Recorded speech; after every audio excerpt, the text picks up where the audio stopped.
For decades, luxury brands held a sacred aura. Prices were high, lines were exclusive, and the wealthy competed to claim status with every purchase. But 2025 has exposed a shocking truth. Some of the world's most iconic labels are on the edge of bankruptcy. Analysts warn that as many as 9 major luxury brands could collapse by 2026 if they don't act fast. And now, in a desperate scramble, they are doing something almost unthinkable. Designer handbags, once priced at $3,000 to $10,000, are being offered for a fraction of that, sometimes 80% off or more. Stores are practically giving away high-end pieces to generate cash, move inventory, and wave off financial disaster. The scale is staggering. Across the globe, thousands of items are flooding secondary markets and outlet stores, signaling a rare vulnerability in an industry built on exclusivity. Customers who once saw luxury as untouchable are now witnessing brands panic in real time, offering deals that were unimaginable just a year ago. In this video, we'll uncover these 9 brands and explain the shocking financial missteps that brought these iconic names to the edge of bankruptcy. The countdown to collapse begins now.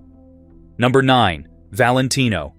Valentino recently breached the terms of a large debt agreement, a serious red flag for its financial health. In July 2024, the company secured a €530 million financing package from a consortium of banks.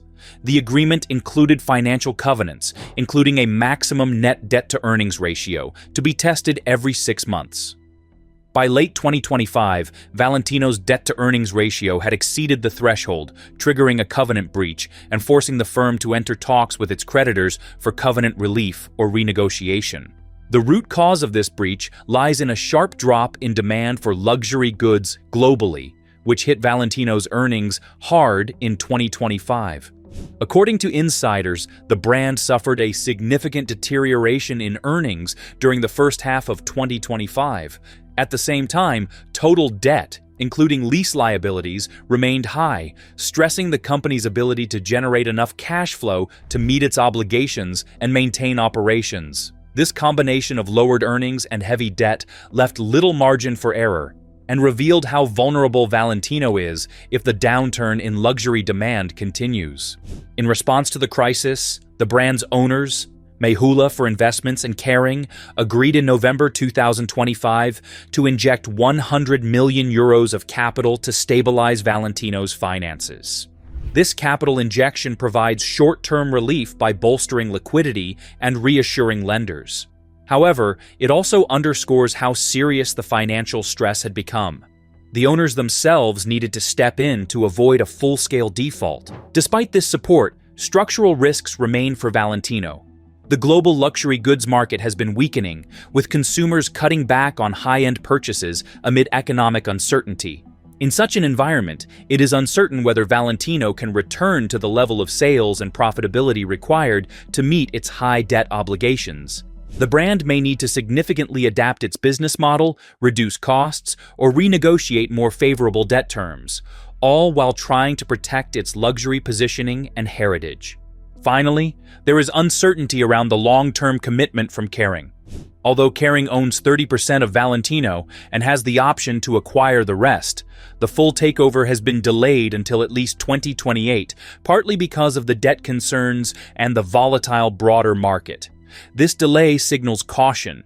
Even the major backer of the brand is hesitant to take full control until the financial situation stabilizes. For Valentino, the next 12 to 24 months will be critical. It must stabilize earnings, control debt, and restore demand. Otherwise, the risk of deeper restructuring, falling into bankruptcy, or loss of value remains real. Up next comes a brand that sold heritage and craftsmanship. Now it's clearing inventory as if it's trying to get rid of all evidence it ever existed. Number 8. Burberry. Burberry's 2024 to 2025 fiscal results reflect a steep decline in demand and serious financial stress. For the 12 months to 29 March 2025, the group reported revenue of £2.461 billion, down 17% from £2.968 billion in the prior year.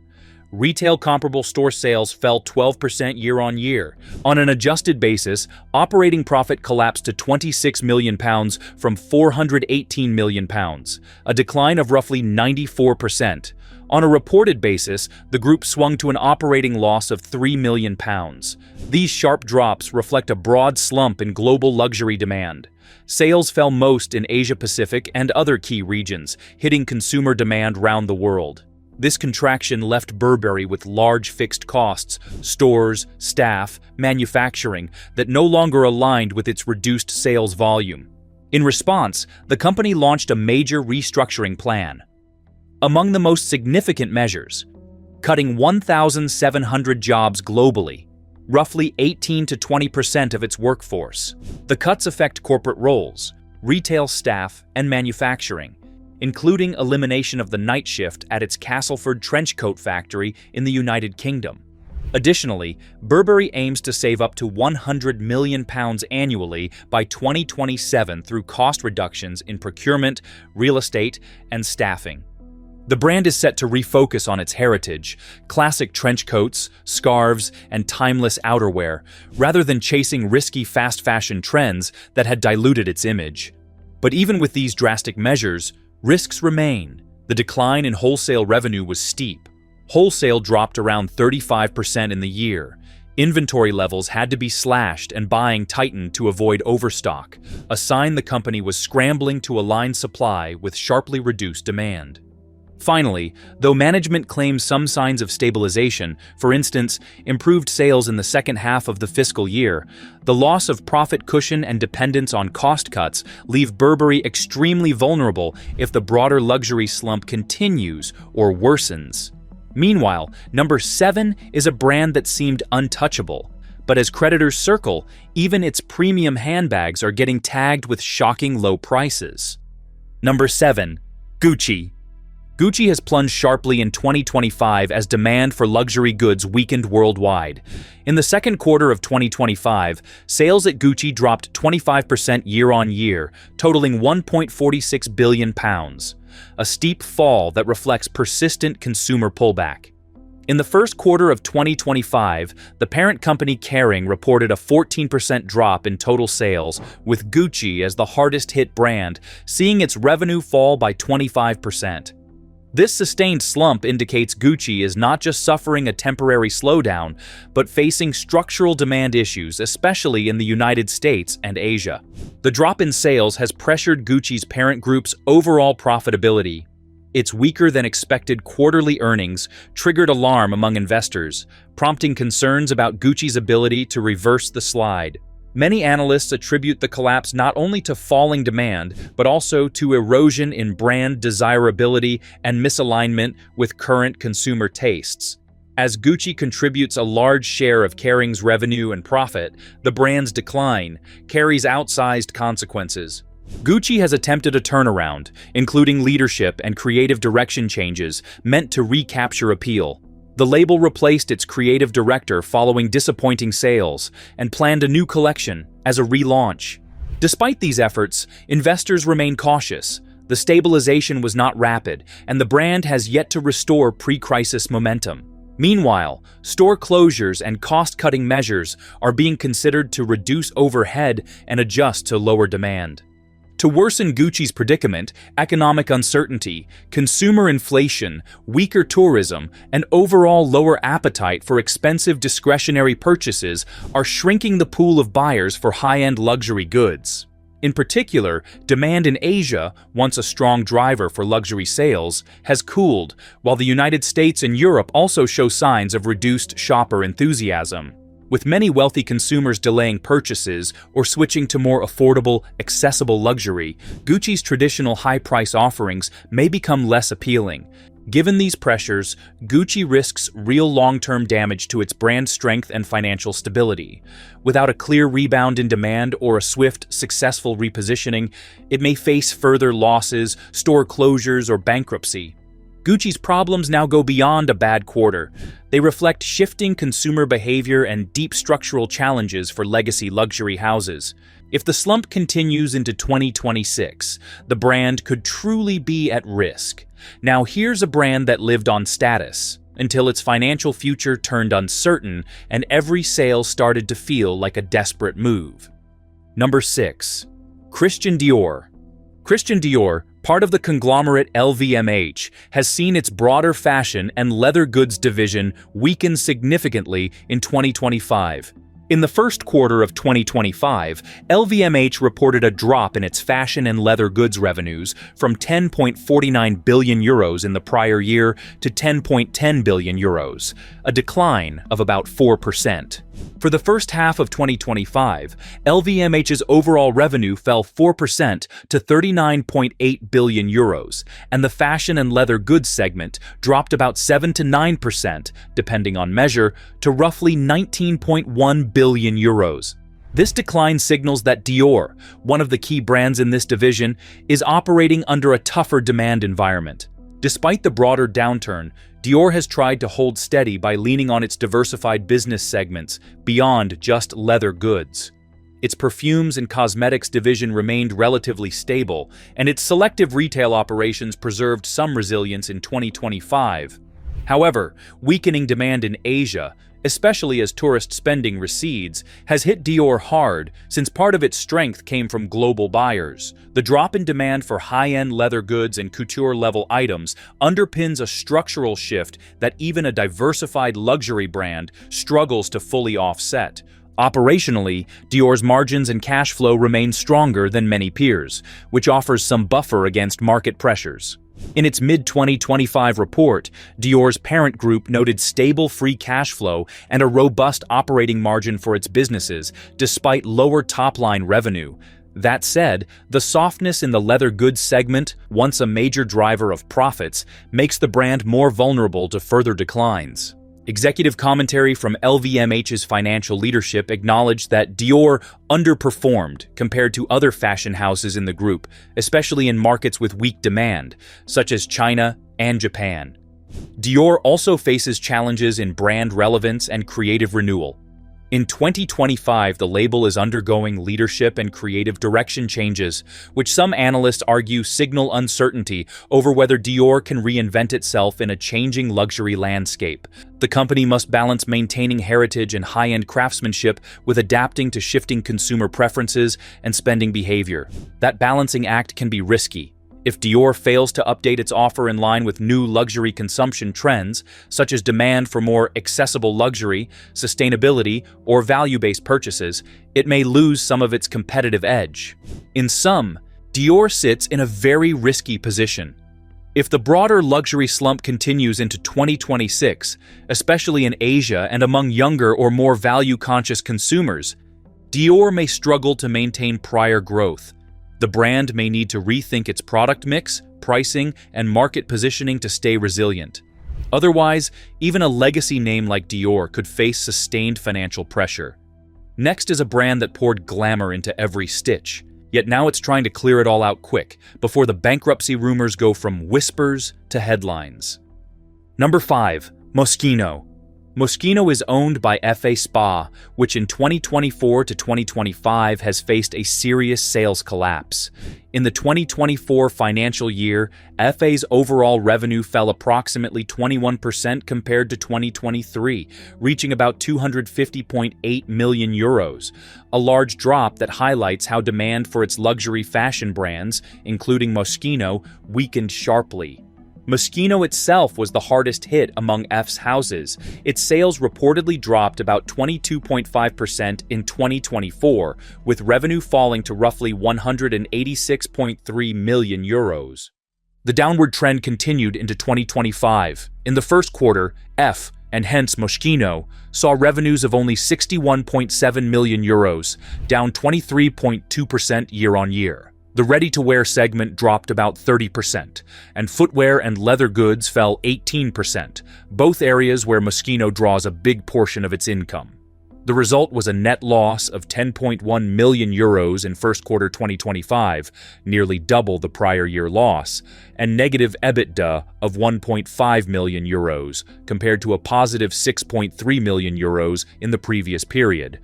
Because Moschino constitutes about 71 point-to-point% of Effie's total sales in the first half of 2025, its steep 32% drop in that period is especially telling. This sharp decline means that the brand is carrying most of the risk for the group's collapse in sales. Effie responded by announcing a strategic review of Moschino and terminated the contract of its Moschino general manager as of March 31, 2025, a move that signals internal concern about the brand's performance and future direction. The problems at Moschino are not only about demand, but also about brand instability and structural change. In 2023 to 2024, the brand underwent a radical reorganization, changing creative leadership and restructuring distribution and internal organization. Such reorganization often brings uncertainty. When combined with weak consumer demand, it can damage brand identity, customer loyalty, and sales performance. The instability may make wealthy consumers less willing to buy expensive Moschino pieces until the brand demonstrates stability and relevance again.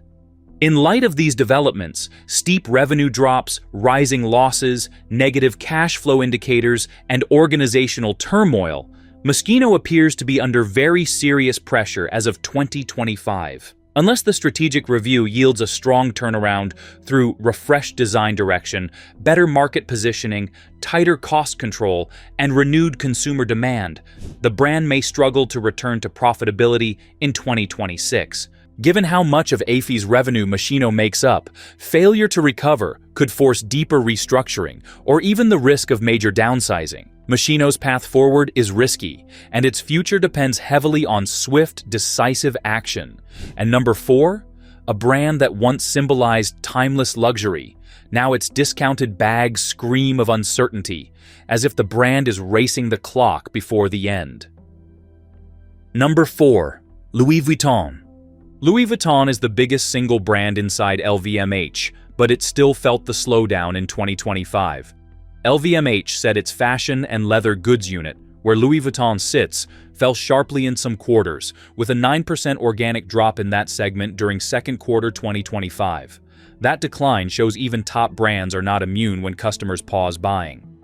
LVMH's first half 2025 revenue was 39.8 billion euros, down versus earlier expectations, which underlines the tougher market environment Louis Vuitton must navigate. The brand's scale helps, but lower group revenues squeeze how fast LV can expand or invest. Even though Louis Vuitton outperformed parts of the group at times, its leather goods and fashion categories still faced weaker demand in key markets. Retail sales slowed in Asia, excluding Japan, and were flat in the United States in some periods of 2025. Tourist spending also stayed below pre-pandemic levels, hurting flagship store sales in travel hubs. When rich tourists spend less, big flagship purchases drop, and that directly hits Louis Vuitton's core handbag and luggage business. Lower store traffic meant the brand had to rely more on local customers and online sales. The group has taken steps that affect Louis Vuitton's cost and growth plans. LVMH signaled new investments like a planned Louis Vuitton factory in Texas, showing the brand continues to expand production capacity and invest in local markets. But opening factories and new retail costs money up front, which is harder to do when revenue is down. LVMH's shares slid significantly during 2025. One report said shares were down around 29% year-to-date at one point, which raises the cost of capital and limits how quickly conglomerates can spend on big programs.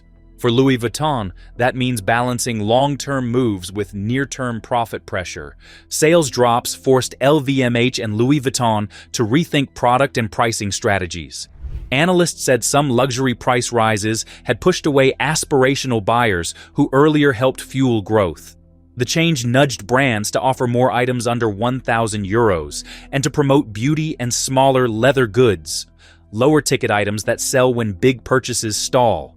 For Louis Vuitton, this is a hard choice. Adding lower-priced items can keep cash flowing, but risks diluting the brand's top-tier luxury image.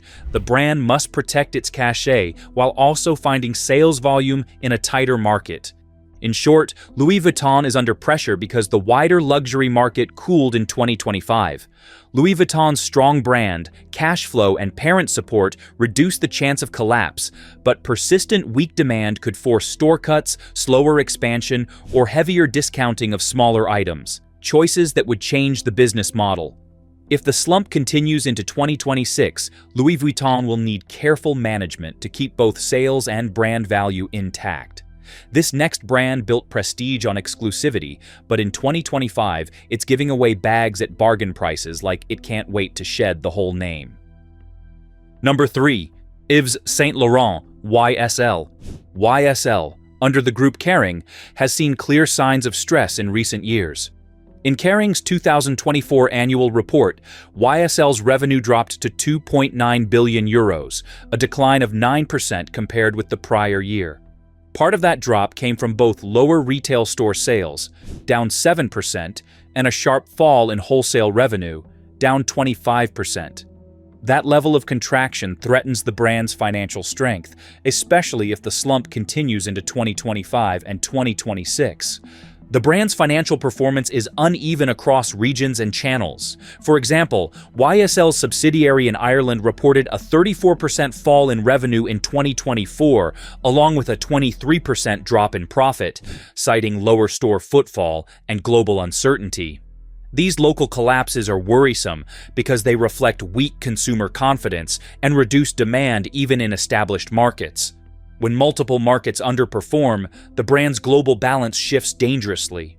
The broader context for YSL is a shrinking luxury goods market. Analysts describe 2025 as a structural turning point. Many luxury brands saw their valuations fall as consumers cut back spending, younger buyers shifted preferences, and global economic stress discouraged big-ticket purchases. For YSL, that suggests its target demographic may be shrinking or changing, which hurts future growth and undermines long-term brand value.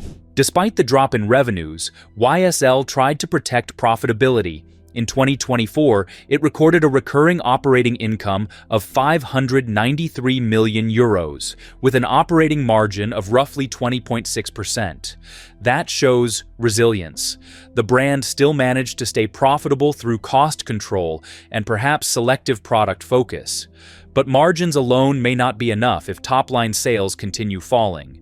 Sustained revenue decline plus lower wholesale, a channel many luxury houses are cutting back anyway, could squeeze YSL's ability to invest in new lines, marketing, and flagship stores. The challenge for YSL in 2026 will be balancing brand prestige with financial stability. If demand stays weak and if the wholesale model continues to collapse, YSL might need to restructure, cutting stores, reducing production, or shifting more to direct-to-consumer retail and digital sales. That could undermine its luxury image or reduce global reach. Without clear recovery in global luxury demand, especially from core markets in Asia and North America, YSL may find itself squeezed between falling sales and the need to maintain brand exclusivity. Its path forward will require deft strategic adjustments, but the risk of long-term decline or bankruptcy is real. Coming up is a brand people once queued for. Now their iconic bags are being sold cheap. Who knows if the brand itself won't be around next year? Number 2. Fendi. Fendi is one of LVMH's heritage Roman houses and earns strong sales from leather goods and accessories. Still, the brand felt group-level pressure in 2025 because overall fashion and leather goods revenue fell for LVMH. In 2024 to 2025 reporting, LVMH flagged weakness in the fashion segment, driven by softer demand in Asia and lower tourist spending, trends that also hit Fendi. The brand's 2024 estimated sales figure was about 2.33 billion euros, which shows size, but also makes it sensitive to any slowdown in its main product lines. In 2025, LVMH rearranged leadership at several houses, and Fendi got new management attention. LVMH appointed Ramon Ross as Fendi CEO effective July 1, 2025, a move that highlights LVMH's aim to strengthen the brand's commercial reach, especially in Asia. Roz had run Louis Vuitton in mainland China and brought retail and client development experience.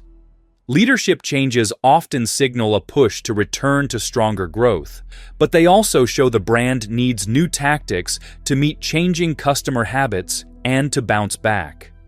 Creative leadership also changed at Fendi in late 2025 when longtime creative figure Silvia Venturini Fendi stepped down from her creative director role to become honorary president.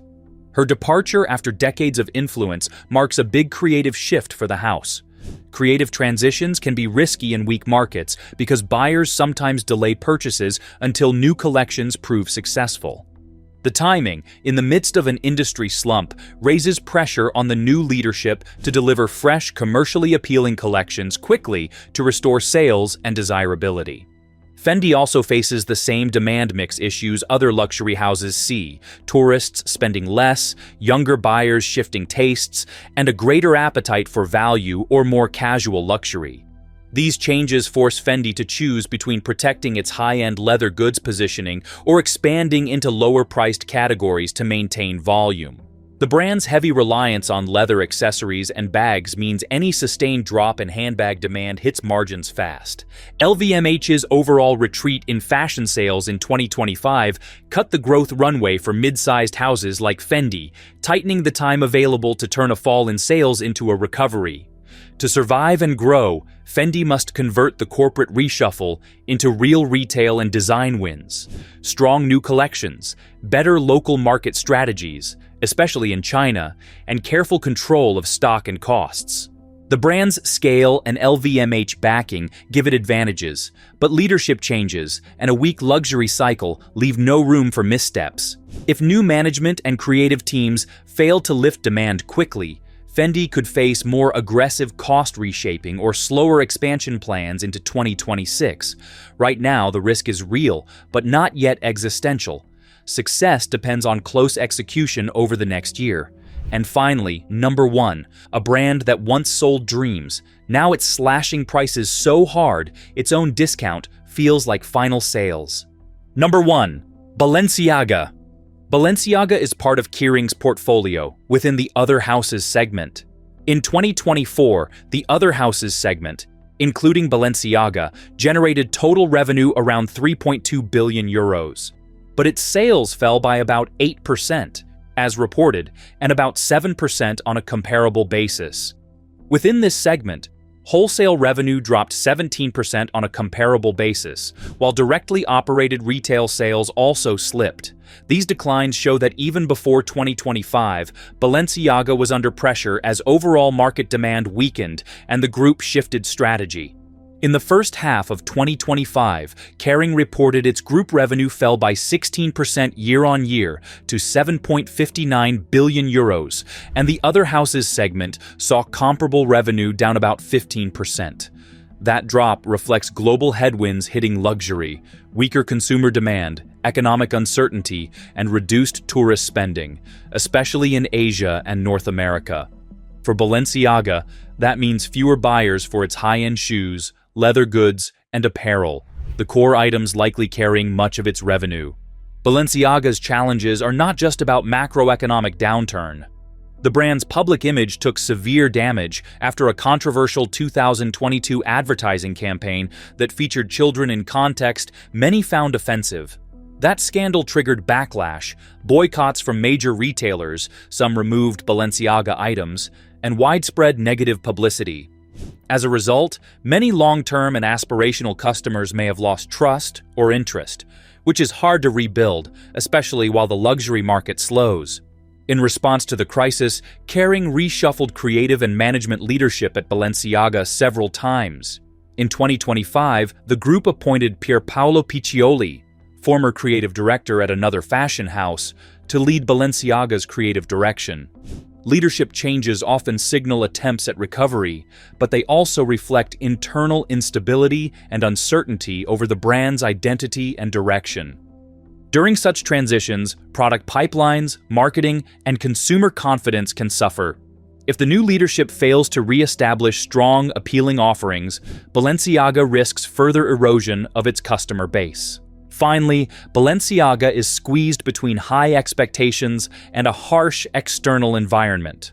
The broader luxury sector is undergoing a contraction. Global demand for high-end goods has weakened, consumers are shifting toward value or quiet luxury, and spending on conspicuous fashion has dropped. For a brand like Balenciaga, known for bold, high-price fashion, that shift is risky. If demand remains low and the brand fails to rebuild its reputation or adapt its design and pricing strategy, its financial performance and brand value could deteriorate further in 2026.